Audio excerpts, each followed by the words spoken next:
Assim, de vez em quando a gente faz isso, então convido você para abrir a sua Bíblia, quer no celular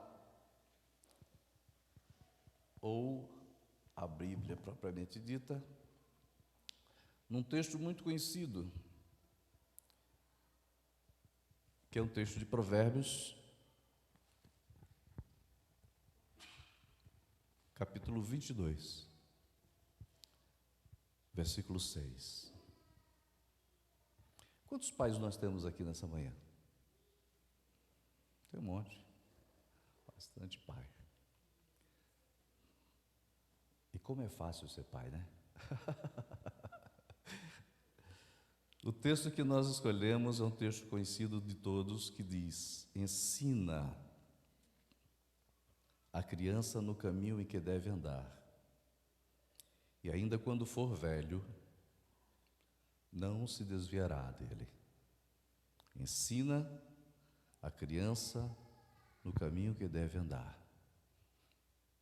Que Deus os guarde e nos abençoe a mensagem dessa manhã. Amém? Qual a melhor forma de ensinar a criança no caminho em que a criança deve andar? Eu estava meditando sobre isso essa semana e percebi que a melhor forma de você ensinar uma criança no caminho que deve andar é andando no caminho com ele. Não tem outra melhor forma. Você pode, suponhamos que você foi para as cataratas do Iguaçu. E aí você chega para o seu filho adolescente e diz: olha, filho, foi maravilhoso. Descemos por um caminho, por uma trilha, tinham muitos animais, árvore para todos os lados, e chegamos numa plataforma, e ali na plataforma nós ouvimos o rugir das águas, e as gotículas das águas pingavam no nosso rosto, e depois nós pegamos um barco, e fomos com o barco até embaixo das cataratas, e aquele barulho tremendo. Você vai falar isso para o seu filho, e daqui a pouco o filho vai esquecer, ele vai dizer para você: pai, que bacana a sua experiência, né? Ótimo, mas vai passar. Agora, experimenta pegar o seu filho e dirigindo até as cataratas do Iguaçu, e aí você faz esse mesmo trajeto com ele, e ele começa a ouvir, né, aquele barulho das águas, ele começa a sentir as gotas do orvalho tocando o rosto dele, o corpo dele, ele está ali dentro daquele barco, quando o barco faz a volta porque está muito próximo às cataratas, e ele vê os mergulhões ali buscando alimento dentro d'água, e os animais ao lado. Que experiência tremenda. O que é ensinar? É você apenas falar para o filho sobre o caminho, ou você andar no caminho com ele? Você andar no caminho é verdadeiramente ensino. No caminho em que você anda, é o caminho que seguiu, que o seu filho segue, para que um dia ele ande nele. Isso é muito sério, porque muitas vezes o pai fala: olha, faz isso aqui é o certo. Mas o seu filho está vendo se você está fazendo o certo todos os dias. Você vai ensinar o caminho que seu filho deve andar, seja ele qual for, sabia disso? E não é com palavras, ele vai caminhar no caminho com você durante a infância, durante a adolescência, durante a juventude, e quando ele for homem, ele vai andar no seu caminho. Você já percebeu, tem filhos inclusive adotivos, que você diz: poxa vida, como ele parece com a família, mesmo não sendo filho gerado. E como os trejeitos dele, a forma como ele fala, a forma como ele anda, parece com o pai, parece com a mãe, não é assim? Porque o filho observa durante toda a vida, e o que ele observa,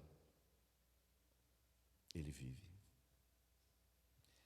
E pai, eu lamento dizer para você, esse serviço não dá para terceirizar. Não dá para passar para outra pessoa. Não dá para dizer para a mãe: olha mãe, isso aqui é com você. Seu filho, sua filha vai olhar para você. Pai, e vai seguir você, pai, e vai imitar você. Eu vejo, tenho 3 filhas, de vez em quando eu me vejo nelas. Eu vejo que elas muitas vezes agem como eu agi, falam como eu falei, fazem o que eu fiz. Até cantam, de vez em quando, com um gesto como eu sempre cantei e elas sempre viram. Então o caminho que você anda é o caminho que você está passando para que o seu filho ande. Se você anda no caminho da murmuração, o seu filho vai andar no caminho da murmuração. Se você reclama de tudo, reclama da igreja, reclama do pastor, reclama do irmão, reclama da banda, reclama de quem recebe, reclama do patrão, reclama do vizinho, reclama de todos, o seu filho vai adquirir essa mesma mania e vai passar a reclamar a vida inteira. Não adianta você observar o filho depois de grande e dizer, poxa, como meu filho reclama de tudo. Sabe com quem ele aprendeu? É isso aí. Se você andar no caminho dos vícios, esse será o caminho que ele também pode andar. Eu sei disso porque eu tive um pai, e graças a Deus lá em casa eu tive o contraponto da minha mãe, que sempre foi evangélica, hoje está com 96 anos, presbiteriana, desde que quase do ventre da mãe dela. E os 3 filhos mais velhos nunca tocaram em cigarro, nunca tocaram em bebida, mas o meu pai morreu com câncer na garganta, porque ele fumava ex-combatente, ele fumava charuto Havana, que não tem filtro, e só tomava uísque, e era todo dia. E deixou a mim, com 13 anos de idade, precisando de um pai. Período difícil, ele nos deixou em 33 dias, desde que descobriu o câncer. Foi a luta dele até o momento da morte.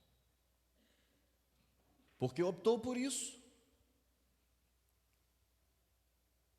Graças a Deus lá em casa, por causa do contraponto de minha mãe, os 3 mais velhos não usaram nada. Tem um mais novo que foi adotado, que ele depois resolveu fumar e resolveu beber, mas os 3 mais velhos que viram, que enxergaram, não fez. Se você andar no caminho do xingamento, se você xinga palavrão, se você fala coisas terríveis, o seu filho vai fazer o mesmo. Eu às vezes ouço crianças de 4, 5 anos xingando palavrão, falando, de onde é que essa criança ouviu esse negócio, que só vive na igreja? Meu pai fala em casa. E no domingo levanta a mão, né? Não sei se o pastor lembra disso, mas quando eu era adolescente, tinha uma canção que dizia assim, domingueiro nunca queira ser, no domingo ele é santarrão, na segunda, terça, quarta, quinta e sexta, sábado não é santo não. Eu acho que só eu que sei essa canção aqui. Eu acho que eu tenho que começar a cantar canção mais nova, eu vou ter que reciclar esse negócio. Mas se você xinga, seu filho xinga. Se você só servir a Deus na hora do culto e não fizer em casa nada, seu filho vai aprender isso.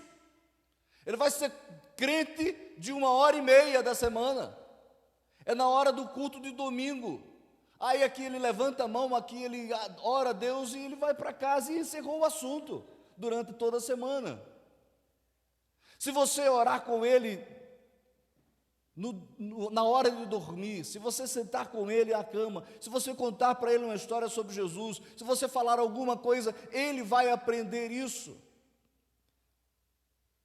Se o seu filho ouvir você orando, agradecendo pelo alimento, agradecendo pela vida, agradecendo pelo dia, agradecendo pela família, agradecendo pela igreja, agradecendo pela graça de Deus, agradecendo pelo dom de existir, o seu filho vai aprender a fazer isso. Porque você estará ensinando com o seu modelo.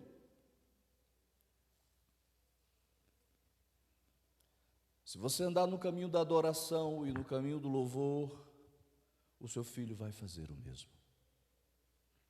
E isso é maravilhoso, porque você começa a fazer e de repente você percebe o seu filho cantando, o seu filho adorando, o seu filho orando, o seu filho falando de Jesus, o seu filho querendo seguir Jesus, querendo fazer algo para o Senhor, querendo servir a igreja, em qualquer coisa que a igreja tenha. E nisso lá em casa, graças a Deus, a minha esposa também é assim. Em todos os períodos a gente não tem problema, é para limpar o banheiro, nós limpamos, se é para limpar a cadeira, nós limpamos, se é para varrer a igreja, sempre fizemos, se é para arrumar as coisas, nós sempre fizemos, se é para fazer comida, sempre fizemos, e as nossas filhas saíram assim. Se alguém disser assim, tem alguém aqui voluntário, elas sempre são voluntárias. Sabe por quê? Porque nós ensinamos sem falar, elas nos viram fazer. E fazer com gratidão a Deus. Porque tem aquela turma que também faz, né, pastor? Mas faz reclamando. Poxa vida, eu vou fazer isso aqui, mas esses irmãos da bateria sempre deixam sujo. Esse irmãozinho aqui nunca faz assim. E aquele irmão do som nunca faz direito. E aquele irmão que está na porta nunca dá um sorriso. E o pessoal sempre reclamando. Faz para o Senhor, com gratidão, com louvor, com alegria. Faz para o Senhor com generosidade, com disposição, com um sorriso no rosto, dá o seu melhor. Você sabe, lembra quem você era sem Cristo? Temos todos os motivos para adorar, irmãos. Temos todo o motivo do mundo para ser feliz, que é diferente de estar alegre, né? Você pode ser feliz sem estar alegre. A Bíblia diz que Jesus Cristo era o homem mais feliz dentre todos, mas a Bíblia também nos diz em Isaías que ele era um homem de dores e sabe o que é padecer. Porque alegria e ser feliz são duas coisas distintas. Eu não estou alegre porque o meu cartão de crédito estourou, mas parte da culpa é minha. Mas eu sou feliz porque quando eu lembro, o meu nome está escrito no livro da vida. Eu não estou feliz porque bateram no meu carro e evadiram do lugar, foram embora. Mas eu sou feliz porque, meu Deus, me preservou desse momento e guardou minha vida. Vocês entendem? Então você pode fazer a melhor versão de si que Deus tem preservado e preparado para você. A Bíblia King James atualizada, no versículo 6 de Hebreus 15 diz: pois o Senhor disciplina a quem ama e educa todo aquele a quem recebe como filho. Estava meditando na palavra disciplina e nós pensamos, quando pensamos em disciplina, já pensamos numa vara bem comprida. Não é assim? Nós pensamos assim, disciplina, poxa, vai doer em mim a disciplina. E eu percebi que, do ponto de vista de Deus, a origem da palavra disciplina é a mesma origem da palavra discípulo, que é andar ao lado de alguém, que é estar com alguém o tempo todo, que implica em uma pessoa seguir e imitar o que o mestre ensina por palavra e por exemplo. Então, disciplina, antes de ser correção, é ensino, é instrução, é educação, é estilo de vida. Disciplina é estilo de vida, como eu vivo. É por isso que quando Jesus Cristo andou sobre as águas, estava disciplinando a quem desejasse fazer o mesmo, Pedro disse assim, eu quero andar. Ele disse, então venha. E Pedro foi, olhando para Jesus, ele andou sobre as águas. E aí teve um momento que Pedro esqueceu, inclusive, que ele era pescador e sabia nadar. E aí ele olhou para baixo e afundou. E aí disse, Senhor, tenha misericórdia que eu vou morrer afogado. Jesus Cristo poderia ter dito para ele, rapaz, você é nadador, você sabe nadar. Mas tem momento que a gente está tão desesperado que a gente nem sabe mais o que a gente sabe. A gente nem sabe fazer bem o que a gente faz bem, por causa da dificuldade do momento. E aí o discipulador pegou na mão de Pedro e o levantou sobre as águas de novo, e foram andando até o barco. E Pedro estava ali seguro mais uma vez no barco, porque também estava seguro nas mãos de Cristo. Quando Jesus Cristo ensinou seus discípulos andando com ele, ele multiplica o pão, e ele cura o enfermo, ele ressuscita o morto, ele está ensinando para os seus discípulos, ele está disciplinando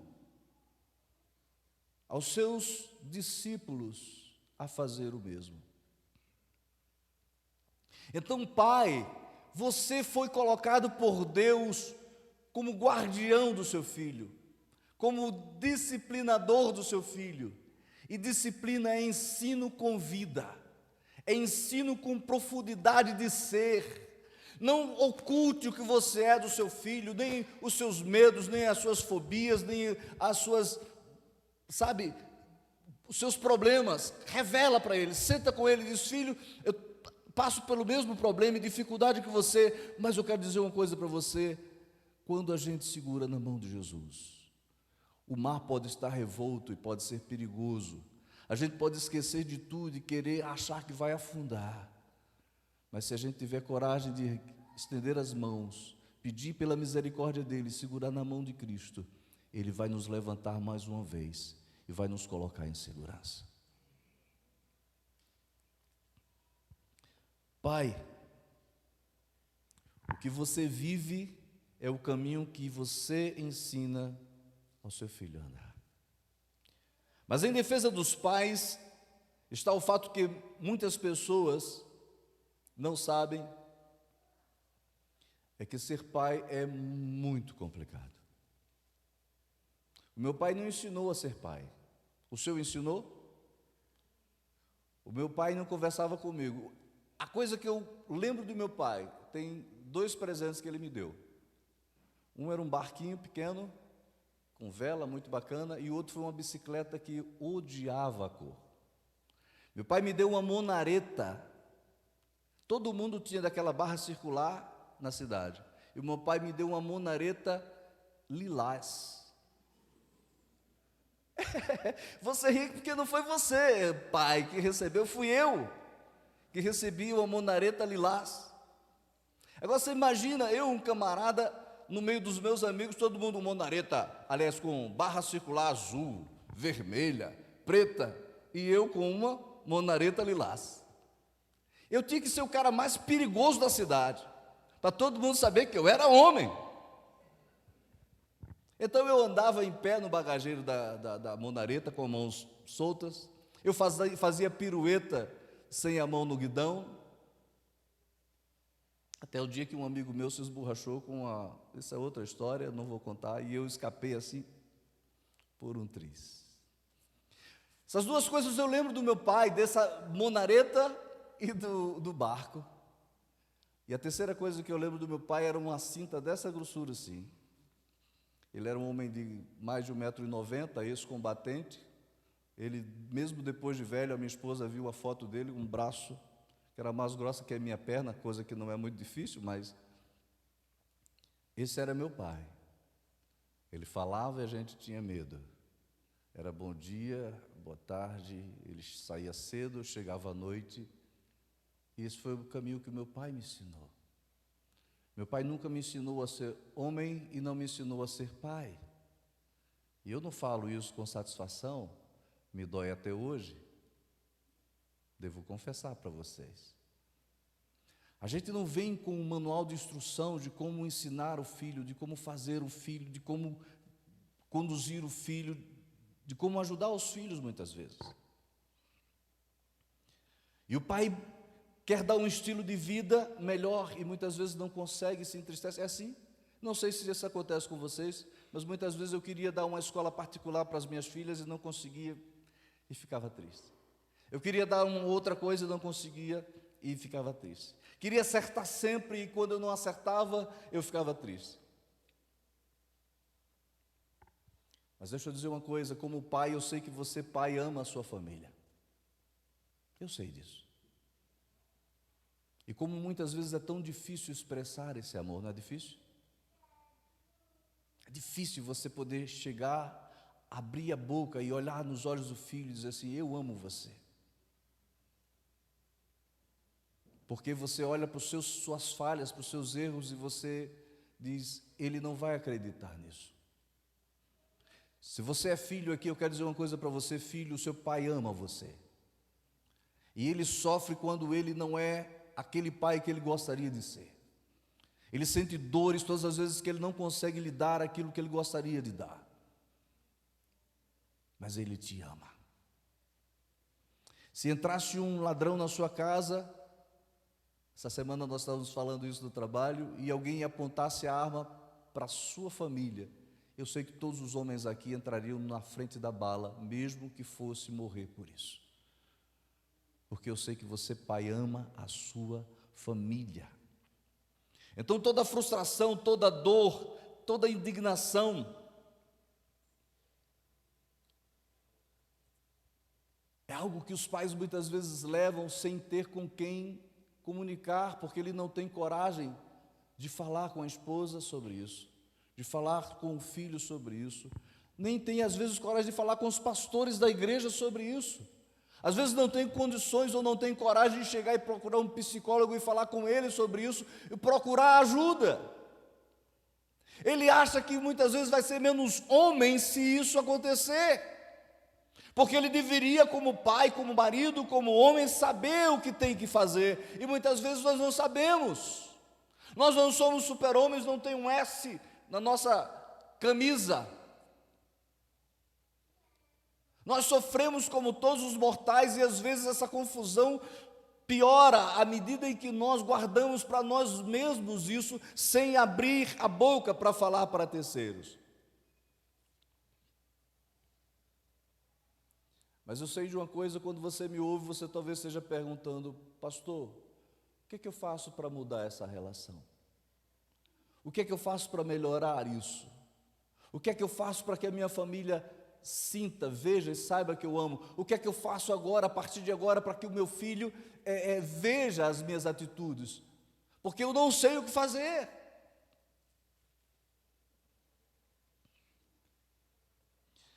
No texto de Hebreus 25:6, parte B diz: Deus ensina a todo aquele que recebe como filho. Pai, você é filho de Deus? Você é filho de Deus. A Bíblia está dizendo que Deus ensina a todo aquele que recebe como filho. Talvez você não tenha recebido a instrução do seu pai, talvez você não tenha recebido instrução lá fora de alguém, talvez você não tenha recebido instrução de um psicólogo, mas eu quero dizer uma coisa para você: se você é filho de Deus, você pode receber diretamente dele o ensino. Você sabe como eu sei disso? Um dia eu estava totalmente sem dinheiro, e um amigo meu disse: Israel, você pinta a minha casa? Eu falei, pinto. Noutra cidade, eu falei, pinto sim. Falei, então, a semana que vem você vai pintar. Eu falei, perfeito. Aí eu estou saindo de casa, ele me faz outra pergunta: Israel, você sabe passar massa corrida em parede? Eu nunca tinha passado massa corrida em parede. Eu disse para ele, sei. Eu precisava de dinheiro, eu precisava pagar a conta, trazer dinheiro para casa, para minha família. Eu falei, sei fazer. E ele disse, então vem. Eu fui lá para Timbó, passei uma parede mais ou menos do tamanho daquela ali, um dia todinho, 11 horas da noite, ele apareceu e falou, Israel, você não vai descansar? Falei, daqui a pouco eu vou descansar, está tudo sob controle. Olhei para a parede, ainda estava torta, e bem torta, e eu fiz uma oração. Falei, Deus, deixa eu falar para o senhor sabe por que eu estou aqui. Eu não estou aqui porque eu gosto de pintar parede, ou passar massa em parede, que eu não sei fazer, Senhor. Para ti eu confesso, para ele eu não confessei, mas para o Senhor. Mas eu te peço uma coisa: me ensina a passar massa em parede. Tomei banho e fui dormir. Se você quiser saber como eu passo massa em parede, pergunta para minha esposa. No dia seguinte eu passei massa na parede da casa dele, e parecia um profissional, sem nunca ter passado, sem ninguém ter me instruído, a não ser o Espírito Santo de Deus. O que você precisar saber, como pensar, como falar e como agir, eu digo para você, Deus, que é seu Pai, ensina a todo aquele que tomou por filho, e você foi tomado por filho. Ele escolheu você, não foi você que escolheu a Ele, Ele escolheu você. E Ele colocou o Espírito Santo em você, e Ele chama você de filho, Ele se orgulha em chamar você de filho, e Ele quer ensinar você como você vai falar, como você vai agir, o que você vai fazer, para que o seu filho veja o seu modelo, que é modelo de Deus, para que quando ele cresça, ele venha fazer a mesma coisa que você faz, e depender da mesma forma que você depende.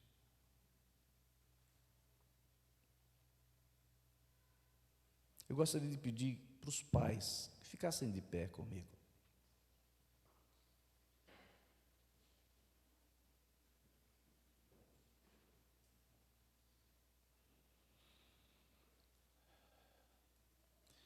Pai, deixa eu dizer para você, Deus quer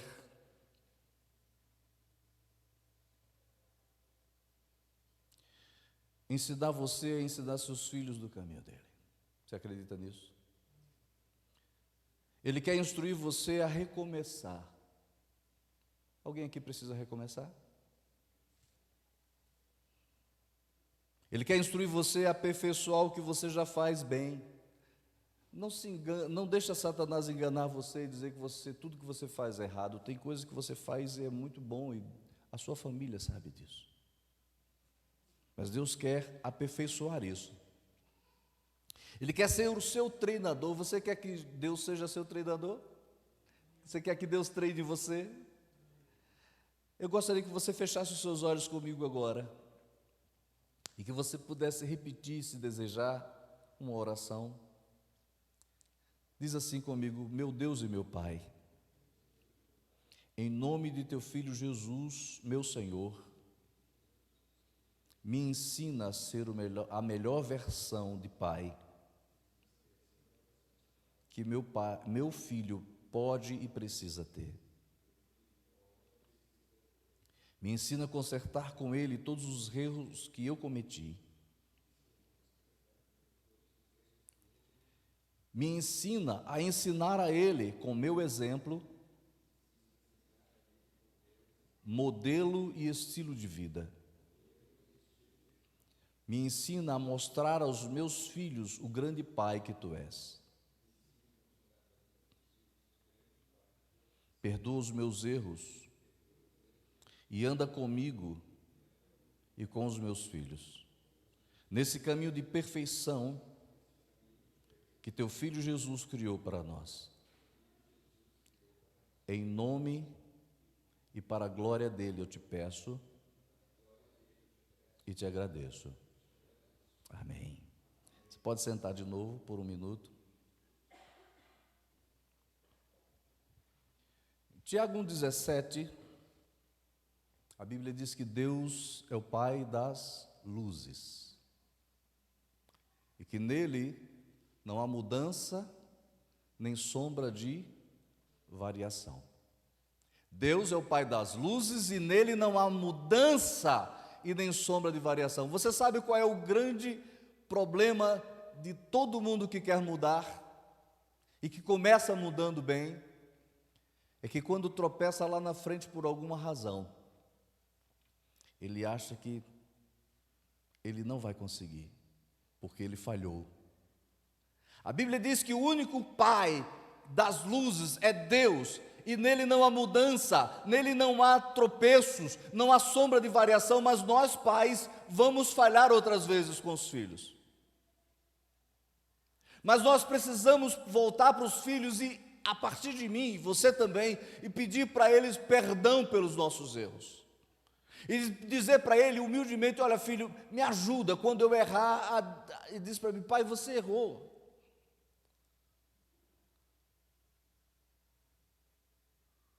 Vá para Deus e diz: Deus, eu preciso que o Senhor me ensine, porque eu errei. Porque Satanás, às vezes, quando eu e você erramos, ele quer que você e eu pensemos que não somos filhos de Deus, que não somos dignos do amor, que não somos dignos de uma nova oportunidade, que não devemos, e as pessoas não devem nos dar isso, e nós nos nós nos tornamos introspectivos e tudo aquilo que tínhamos antes volta novamente. E Deus quer dizer para mim e para você que existe uma coisa que Deus inventou na eternidade para seres humanos, que faz com que todas as coisas voltem ao lugar de origem, que se chama perdão.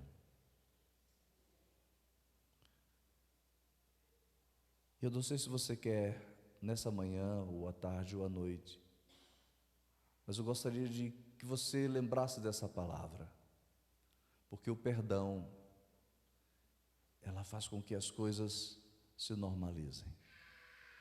Você pede perdão a Deus e Deus te perdoa. Claro, Deus tem um componente eterno e divino que o ser humano não tem.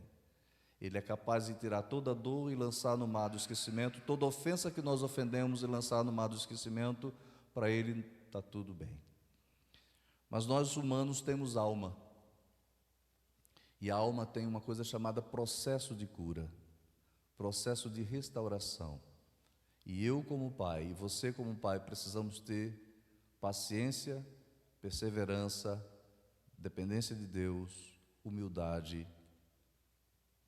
para que isso possa acontecer na vida dos nossos filhos, na vida da nossa família, na vida da nossa esposa, no nosso casamento, em todo o relacionamento familiar. Essa é a mensagem que eu gostaria de trazer para você hoje no Dia dos Pais. Eu trouxe para mim primeiro e entreguei isso também para você. Eu recebi de Deus o que também vos entreguei nessa manhã. Que o Senhor nos abençoe. Pastor, eu gostaria de chamar os pais aqui à frente. Posso? Ainda tem tempo? Pais, por favor, venham à frente. Eu esqueci de olhar o relógio, esqueci de olhar para minha esposa, esqueci de olhar para o pastor. Ninguém me falou assim, ninguém fez assim na igreja, acabou o tempo.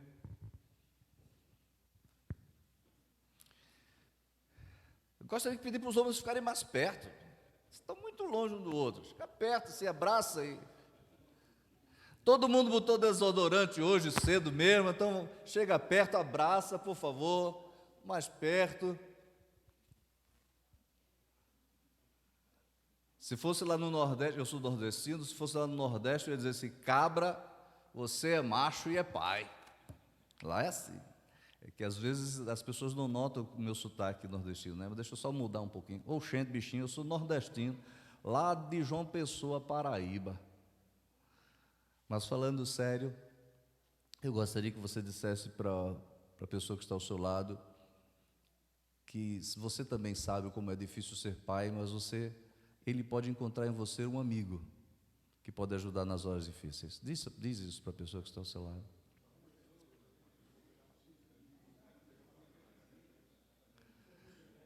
E eu sei que nenhum de vocês aqui tem aquela mania do terceiro irmão, né? Tinham 3 irmãos conversando, um disse: eu quero que vocês orem por mim, porque eu tenho mania de mentir. Então nós vamos orar por você. E aí o segundo disse: olha, eu gostaria que vocês orassem também, eu estou na igreja, eu sou tesoureiro, mas eu tenho mania de roubar dinheiro.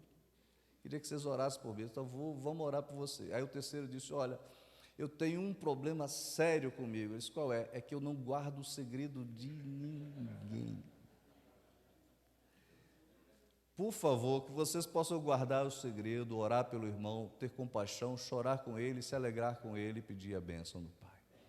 Eu gostaria de pedir que a igreja ficasse em pé comigo e pusesse as mãos na direção do seu pai ou esposo.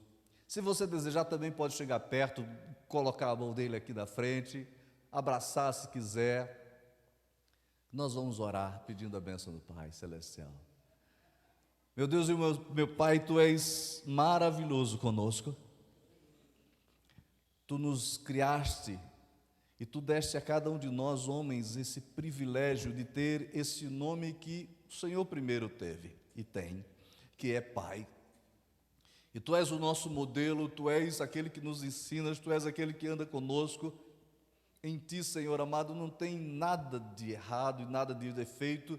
E o Senhor nos convida a essa perfeição em vida, e sabemos que é uma luta tremenda dia após dia, mas nós queremos entregar a Ti, Senhor amado, os nossos pensamentos, os nossos ouvidos, os nossos olhos, as nossas mãos, todos os nossos sentidos, toda a nossa mente, que o Senhor, ó Deus, nos convida a entregar a Ti, para que sejamos renovados por completo nas nossas emoções, na nossa alma, nos nossos sentimentos. E nós pedimos a Ti, Pai, no nome de Jesus, nos ajuda nessa caminhada tão árdua, tão difícil, mas tão gloriosa e tão maravilhosa, de ver os nossos filhos andando nos Teus caminhos, porque nos viram andar nos Teus caminhos. Abençoa cada pai aqui, Senhor amado, guarda de todo mal, enche o seu espírito do Teu Espírito, enche as suas almas da vida de Teu Filho Jesus, da alegria do Teu Filho Jesus, do caráter do Teu Filho Jesus, para que nós como pais possamos, Senhor amado, transmitir a essa geração, Senhor, e às gerações futuras, ó Deus amado, a vida do Senhor. Sabemos que tem muitos apelos lá fora, sabemos que muitas coisas, ó Deus, se nos mostram como interessantes, mas nada é maravilhoso como o Senhor é maravilhoso para nós. Por isso nós pedimos, Senhor amado, cobre cada pai aqui presente com a Tua graça, com a Tua bênção, com a Tua vida. Restaura cada alma, cada sentimento, cada, ó Deus, pensamento. Restaura, meu Pai, apaga tudo aquilo de ruim que eles fizeram, falaram, pensaram, agiram, Deus, em nome de Jesus. E, ó Deus amado, dá um refrigério maravilhoso para cada um dos Teus filhos aqui, para que a partir deste momento, Pai, porque em Ti há recomeço. Ó Deus, as religiões não podem fazer isso, mas Tu não és uma religião, Tu és vida, Tu és o Deus vivo e poderoso. Tu nos dás recomeço por causa do Teu perdão, da Tua misericórdia e da Tua graça. E nessa manhã nós tomamos posse, ó Deus, cada um de nós com as mãos erguidas para os céus, dizemos que nós tomamos posse desse recomeço, dessa nova experiência que o Senhor nos dá com a nossa família. Obrigado, Senhor, por tudo. Obrigado por Tua presença aqui, por seres o nosso Pai, seres o centro de toda adoração neste lugar, em nome do Senhor Jesus. Amém, amém. Obrigado, irmãos. Pastor, passo-lhe a palavra. Quero agradecer mais uma vez pela confiança. Em nome de Jesus. Muito obrigado, pastor Israel. Deus abençoe. Paulo, vamos louvar ao Senhor mais uma vez. Glória a Deus. Permaneçam em pé, vamos louvar ao Senhor ainda. Nós